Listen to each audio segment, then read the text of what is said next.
Hi, my name is John Spritzler. I'm a member of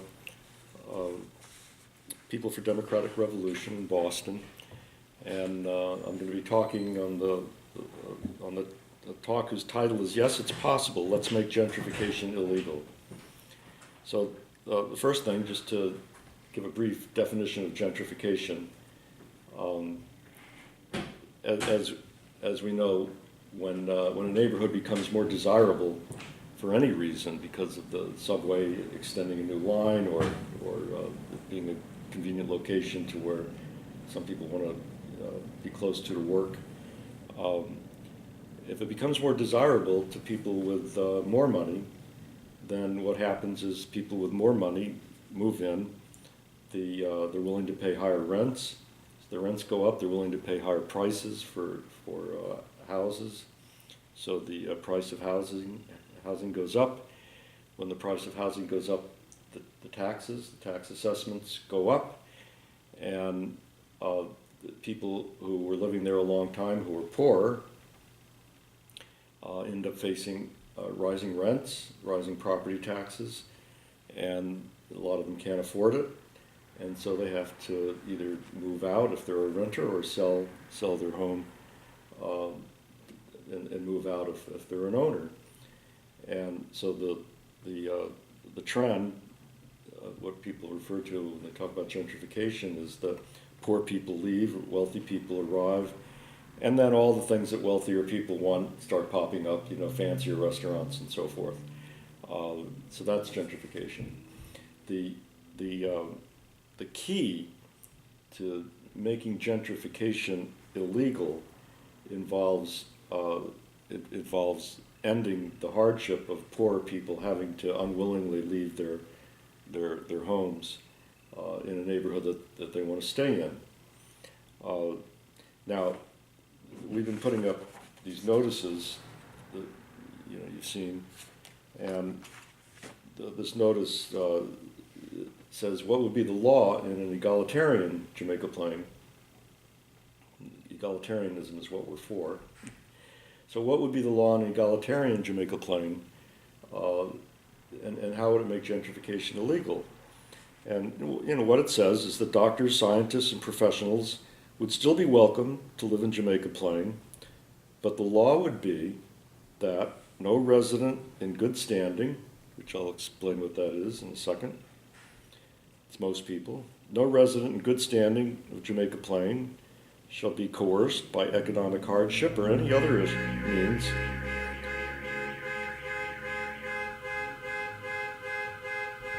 Sorry for the horn honking outside. Okay, I'll continue. That no person in good standing in Jamaica Plain shall be coerced by economic hardship or any other means into leaving their home in Jamaica Plain unwillingly. Every resident in good standing would have an equal right to freely take products and services from the economy, including housing, food, clothing, other services, etc., and the right to take those things according to need and reasonable desire, or to receive scarce products and services equitably rationed according to need. All persons are in good standing unless the local assembly of egalitarians determines that, after taking into account the particular circumstances and reasonableness, that they are violating the principle of from each according to ability to each according to need. And those not in good standing would only be able to beg or barter for things. So, in other words, unless someone is acting like a Prince Charles, the idea that work is beneath him or her, they're in good standing. It means students go to school, people do the ordinary things that are reasonable. Older people above retirement age don't have to work, little children don't have to work.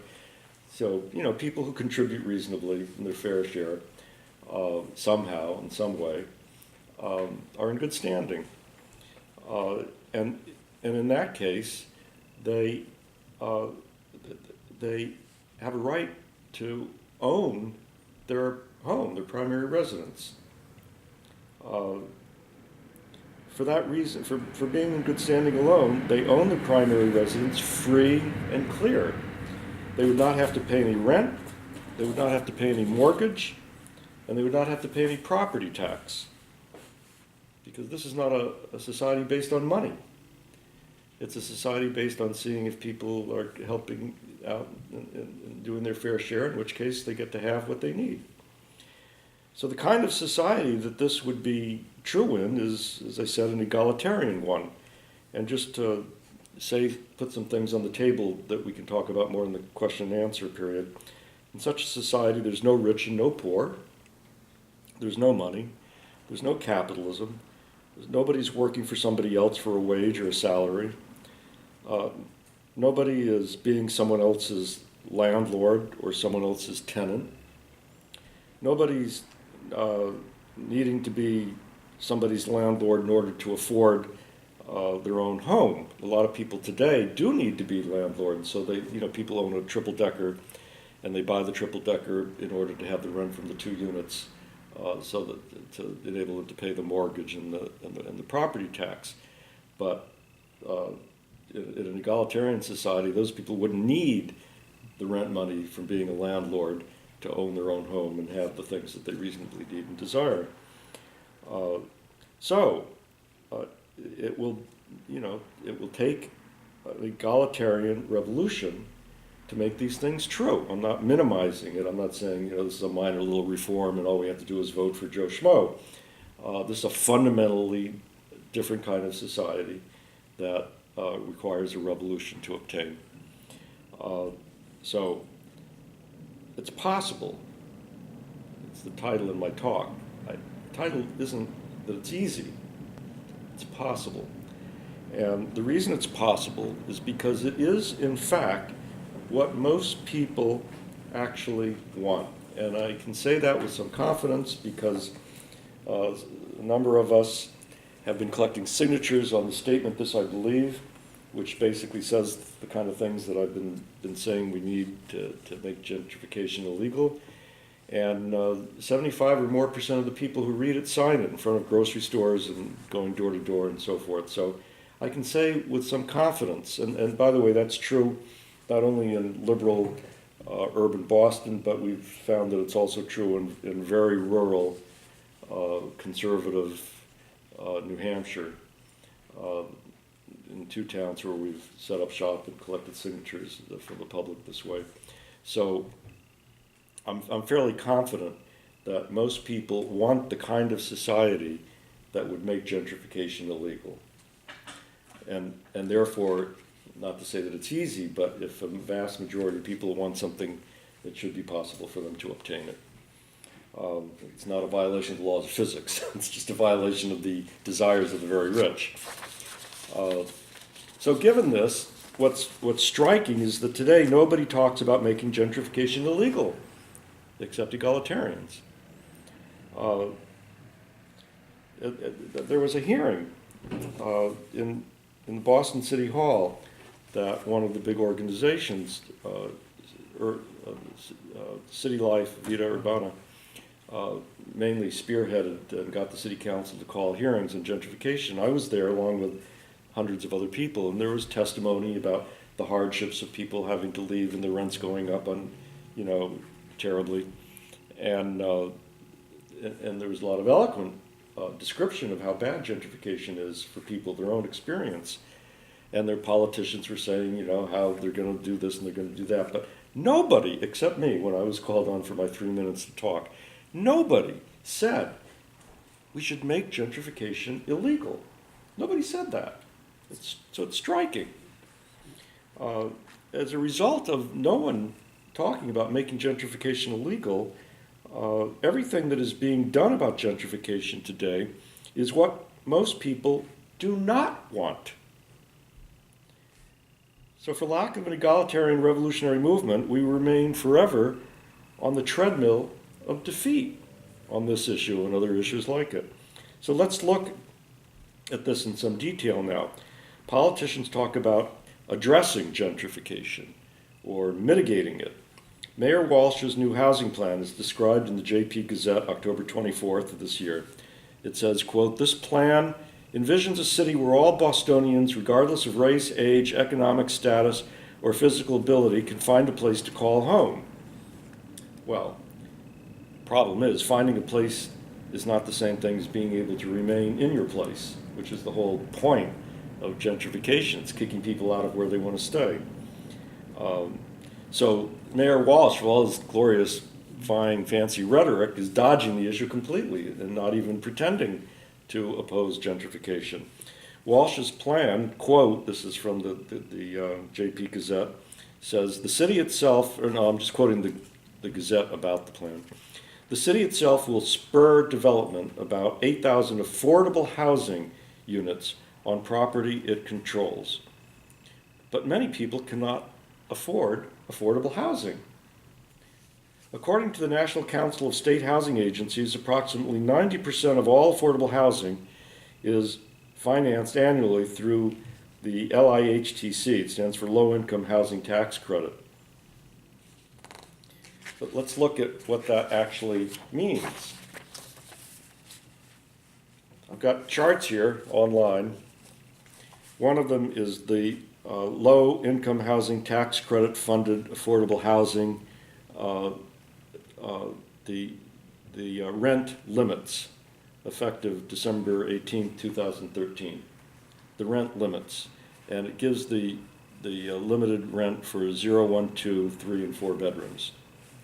And I have, from the same source, the fair market rents. It's September 17, 2013, the same data. So you compare. For a 1-bedroom home, the rent limit on affordable housing is $1,270.80. $1,270.80.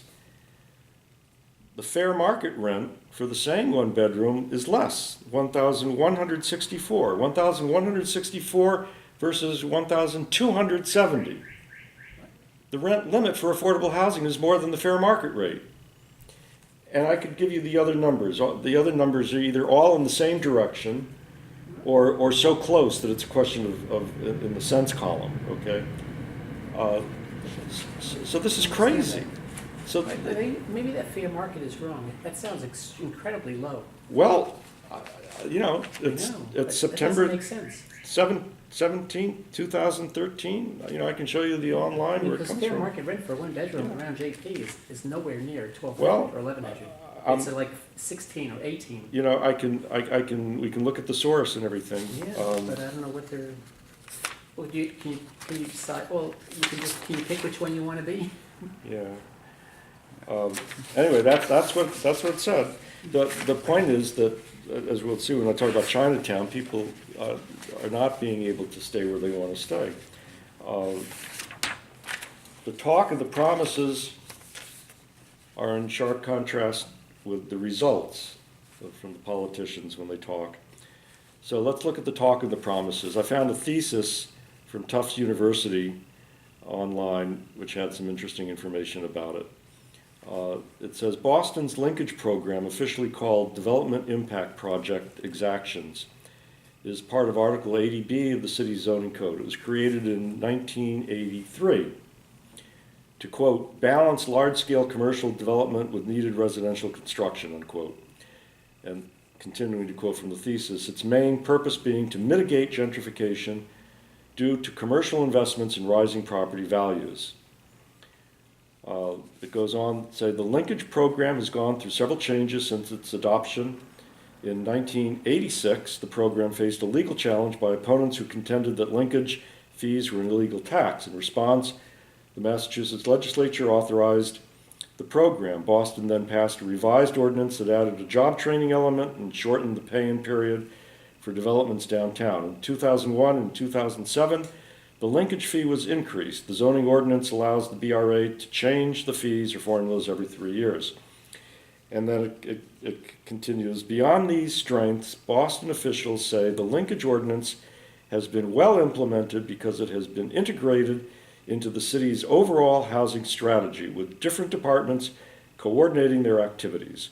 The mayor's housing advisor also thinks it has been successful in part because specific departments are responsible for implementing the parts of the linkage program that fall within their expertise. The Treasury, not the Redevelopment Authority, for example, is responsible for collecting the linkage fees. It is recommended that other communities follow this model. So this is their big way of responding to the problem of gentrification. So now let's look at the results. Okay, from the JP Gazette again, October 24th, it says that Mayor Walsh's report tackles several different housing issues, including how to maintain, quote, strong, healthy neighborhoods, unquote. In that section, I'm still quoting the Gazette, the report displays strong gentrification numbers for Roslindale and Jamaica Plain regarding the change in share of housing by income of occupant between 2000 and 2012. The numbers recall that all this linkage started in the 1980s, so it's not like, things haven't had time to kick in, right? The numbers show that JP households reporting an annual income of less than $50,000 dropped 10%, while those reporting an annual income of $50,000 and $100,000 dropped 7%. Meanwhile, the number of households reporting an annual income of more than $100,000 rose 17%. So the trend is clear. The poor people are leaving, the wealthy people are moving in. It continues to say in the Gazette, the lower income bracket was hit harder in Roslindale, as those households reporting an annual income of less than $50,000 fell to 21%. During that time, households reporting an annual income of between $50,000 and $100,000 rose 4%, and households in the top bracket jumped 17%. So gentrification is wildly in play. You're assuming that all those people making less than 50 didn't suddenly start making over 100? Yeah, for the most part, Their income didn't more than double.